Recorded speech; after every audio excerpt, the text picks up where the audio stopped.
Hello everyone, and for today we are going to discuss about safety equipment and emergency response.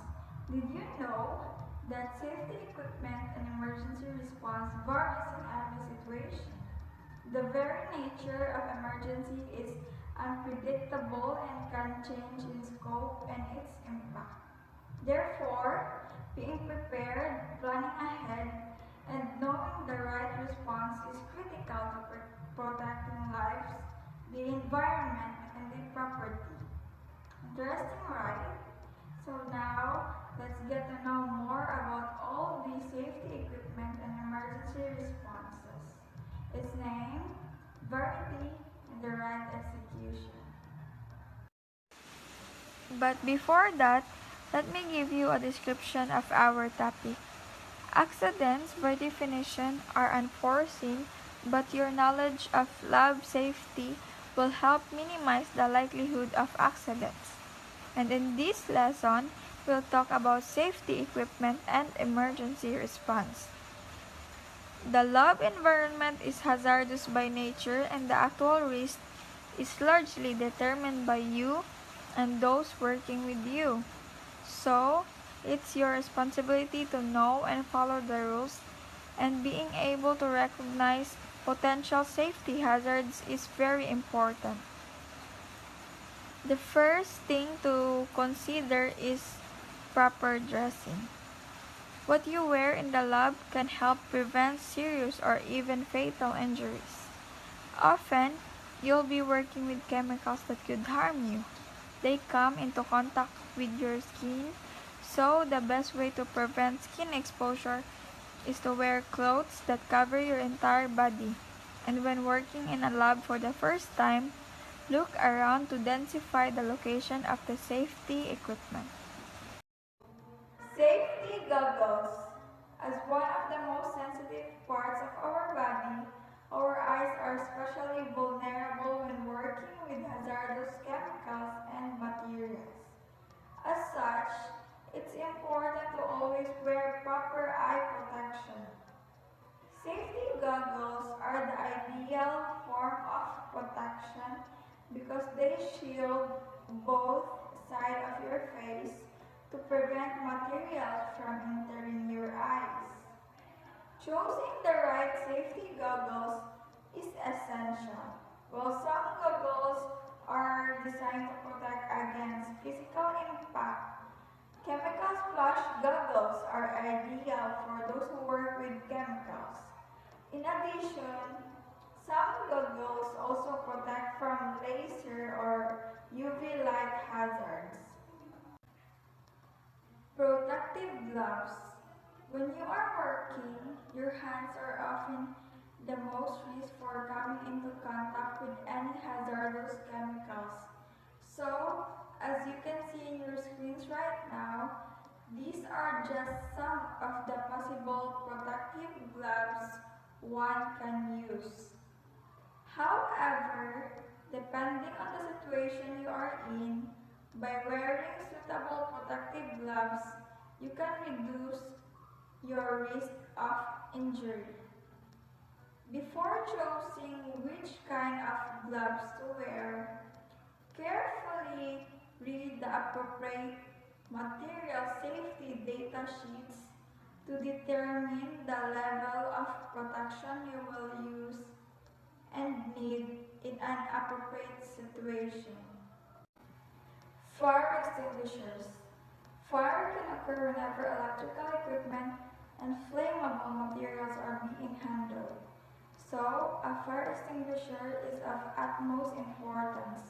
It should be kept in easily accessible location. There are four main extinguishers to choose from, each of which has a different use. Class A extinguishers are used for ordinary combustibles, while Class B extinguishers are used for flammable liquids and gases. Class C fire extinguishers are for electrical equipment, and Class D extinguishers are for combustible materials and metal alloys. If you don't use the right type of extinguisher, it may fail to put out the fire or even make it worse. First aid kit. It may seem obvious, but the importance of first aid kit should not be underestimated. Anywhere you are, may it be in your house, in the office, or in the lab, you should be stocked with several first aid kits in case of emergency. Even if you only suffer a minor injury, it's important to properly sterilize and cover the exposed area to prevent any dangerous chemical from getting into the wound. First aid kits should include bandages, tweezers, sterilizing wipes, sterile dish dressing, gauze, antiseptic cream, scissors, and eye dressings. Make sure that the first aid kits are restocked frequently and stored in easily accessible areas. Hi everyone, I am Marcel Anna Kines and I have a question for all of you. Did you know that due to the presence of many potentially harmful chemicals and pieces of equipment, laboratory settings come with a certain safety risk? Yes? No? Okay, so I am here to discuss a bit more about safety equipment with regards to the laboratory settings. Lab coats are not just worn to make a fashion statement. They also play an essential role in proper lab safety. Should a chemical spill occur, these long white coats help prevent dangerous liquids and particles from contacting your skin because the coats are often made of absorbent materials. However, they should be promptly removed if a spill occurs. Doing so will prevent chemicals from soaking through the skin. There are four types of laboratory coat. The flame-resistant laboratory coat. This coat must be worn while working with ferrofluoric materials and other high fire hazard operation. The knit wrist laboratory coat. The traditional white laboratory coat with pleated cuffs for workers concerned about open sleeve interfering their work. Traditional laboratory coat. The simple traditional white laboratory coats. The fluid-resistant laboratory coat. These provide increased protection against organic materials, blood, bodily fluid, and other potentially infectious materials in the event of an accidental spill. For ideal protection, lab coats should always be button closed. As such, all laboratories should include a safety shower. The parts of the safety shower are signed: shower head, top inlet, pull rod, side inlet, dust cup, inlet pipe, spray head, eye wash valve, eye wash bowl, outlet pipe, outlet, and installation bracket. After removing any contaminated clothing, the affected person can enter shower and pull an overhead handle to drench themselves with water. Doing so will prevent serious injuries associated with prolonged chemical exposure. If your laboratory works with chemicals of any kind, a chemical fume hood is an essential piece of safety equipment. Fume hoods are chemical and fire-resistant enclosures that protects lab personnel from inhaling dangerous chemicals by drawing in vapors, gases, and dust before ventilating them out of the laboratory. In this picture, you can see the parts of the chemical fume hood, and the parts of the chemical fume hood are bypass grill, sash, fixed slot, airfoil, work surface, rear baffle, adjustable slot, and screen. Having one of these in your lab will reduce the harmful effects of chemical inhalation and exposure. A fire blanket is also vital for laboratories that handle flammable liquids. Fire blankets help smother the flames if someone's clothing ignites. After the person has dropped to the floor and rolled around to try to extinguish the flames, a fire blanket can be used as a last resort. As with any safety equipment, the blanket should be kept in an obstructed, easily accessible area. Every lab needs this safety equipment in order to properly protect all laboratory personnel. If your lab requires new or used equipment, Lab Equipment Shop offers a variety of quality products with competitive pricing. With over 1,000 different equipment items, we are sure to have the item you're looking for. Oops! Hello everyone! In case everybody forgets, let's take a note that everything is a matter, and chemistry is the study of matter. So, the aforementioned safety equipment a while ago is related to chemistry. Now, fasten your seatbelts as we proceed to knowing emergency responses and its right execution. Emergency response is sometimes a cyclical process involving risk and repeated assessment for one to identify the potential emergency scenarios.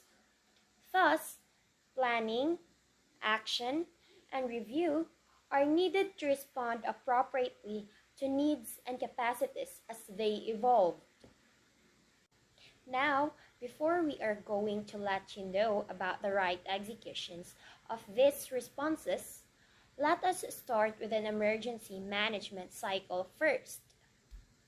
There are four basic responses when it comes to emergencies: mitigation, preparedness, response, and lastly, recovery. These common elements allow you to prepare for and protect yourself and your animals from any kind of disaster. The significance of this emergency management cycle is that all communities are in at least one phase of emergency management at any time. Mitigation. What is mitigation? Mitigation is the reduction of something harmful or the reduction of its harmful effects. It may refer to measures taken to reduce the harmful effects of hazards that remain in potentia, or to manage harmful incidents that have already occurred. This phase includes actions taken to prevent or to reduce the cause, impact, and consequences of disasters. Examples of hazard mitigation includes tying down homes or barns with ground anchors to withstand wind damage, digging water channels to redirect water and planting vegetation to absorb water, constructing levees or permanent barriers to control flooding, reinforcing fencing to prevent animal escapes, and buying insurance policies. Those pictures are just some examples of hazard mitigation. Preparedness. I think everybody knows what preparedness is, as this word is a common problem we have encountered in our day-to-day lives. However, since we are the reporters, I'm gonna give you what is the right description of preparedness in relation to our topic today. Preparedness is a research-based set of actions that are taken as precautionary measures in the face of potential disasters. These actions can include both physical preparations and training for emergency action. This phase includes planning, training, and educational activities for events that cannot be mitigated. Examples include developing disaster preparedness plans for what to do, where to go, or who to call for help in a disaster. Exercising plans through drills, tabletop exercises, and full-scale exercises. Creating a supply list of items that are useful in a disaster. And walking around a farm and identifying possible vulnerabilities due to high winds. These mentioned situations are just some examples in this phase of preparedness. Response. What is response? Response is any systematic response to an unexpected or dangerous occurrence. The response phase occurs in an immediate aftermath of a disaster. During the response phase, business and any other operations do not function normally. Personal safety and well-being in an emergency and the duration of the response phase depend on the level of preparedness. Therefore, we can totally say that preparedness and response have some special bond. Examples of response activities include implementing disaster response plans, conducting search and rescue missions, taking actions to protect yourself, your family, your animals, and others, addressing public perceptions about food safety. Recovery. What is recovery? Recovery is the restoration of all aspects of the disaster's impact on a community and the return of the local economy to some sense of normalcy. By this time, the impacted region has achieved a degree of physical, environmental, economic, and social stability. During the recovery period, restoration efforts occur concurrently with regular operations and activities. The recovery period from a disaster can be prolonged. Examples of recovery activities include preventing or reducing stress-related illnesses and excessive financial burdens, rebuilding damaged structures based on advanced knowledge from the preceding disaster, and reducing vulnerability to future disasters. A virtual round of applause as we are now done for this round in discussing the elements that compose the emergency management cycle. Now, Let's take a short recap as I would like to ask you all about how many elements are they once again. Yes, it's 4. Mitigation, preparedness, response, and recovery. I hope you did all listen well, as now we are going to jump off to our next topic. In certain situations like this, do all of you know what is the right thing to do? Accidents happen all the time, whether we know it or not. Some could possibly avoid it and some may not. Now, if you have listened to the report a while ago, you have learned the meaning of basic responses of the emergency management cycle. So, to better understand the preparation for emergencies, 2 examples in the next slides are given. The actions taken in the initial minutes of an emergency are critical. A prompt warning to employees to evacuate, shelter, or lockdown can save lives. A call for help to public emergency services that provides full and accurate information will help the dispatcher send the right respondents and equipment. An employee trained to administer first aid or perform CPR can be life-saving. Action by employees with knowledge of building and process systems can help control a leak and minimize damage to the facility and the environment. When an emergency occurs, the first priority is always life safety. In case of fire, the reporting procedure should be followed. If you discover fire or smoke, activate a manual fire alarm pull station as you exit floor or building.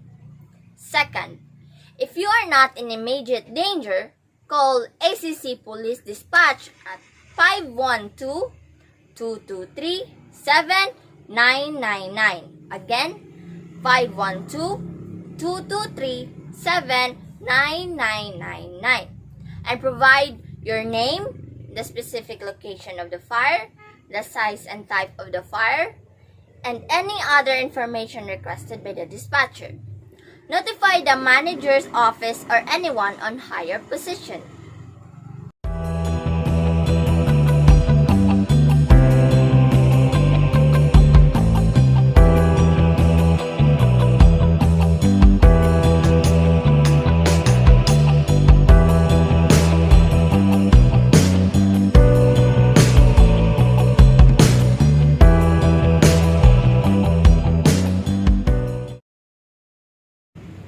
Quick response by emergency medical services to vehicle crashes is an important way to reduce the severity of injuries.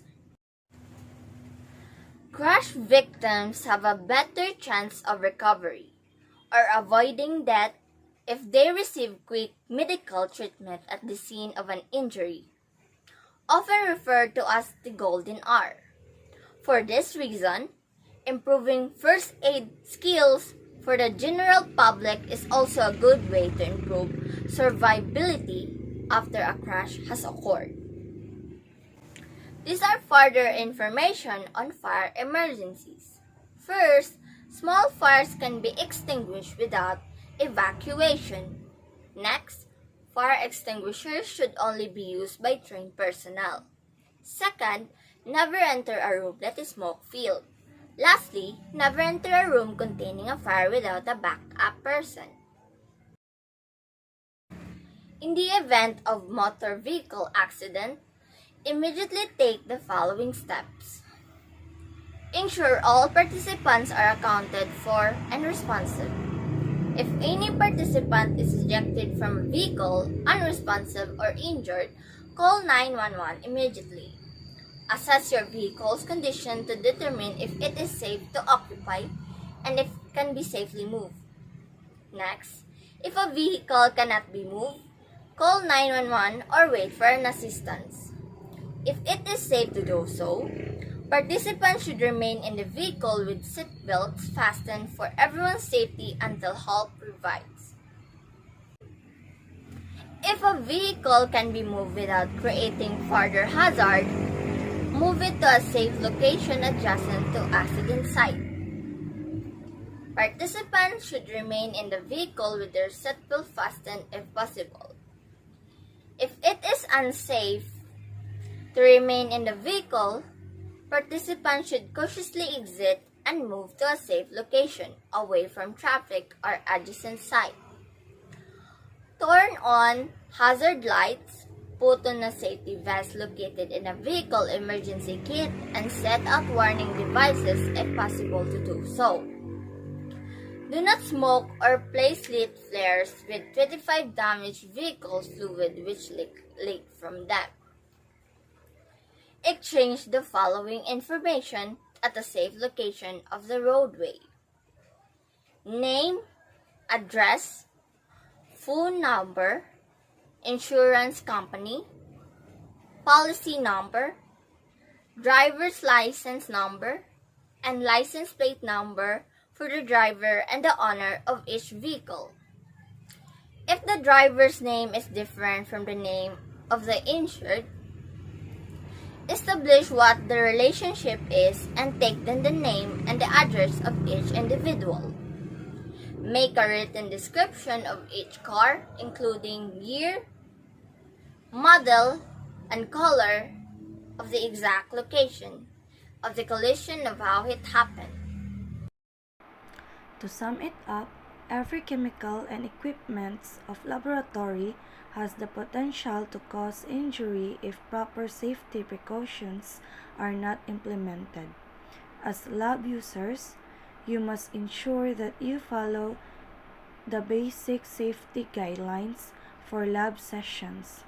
Always be aware of general safety precautions and become familiarized with the appropriate protection measures that can keep you safe, such as safety goggles for eye protection, protective gloves that protects the hands, fire extinguisher for fire emergency, first aid kit for injuries, lab coats for covering the body in order to protect the skin, safety shower in order to promptly rinse off the substances, chemical fume hood in order to reduce the harmful effect of chemical inhalation and exposure, and lastly, fire blanket for flammable liquids.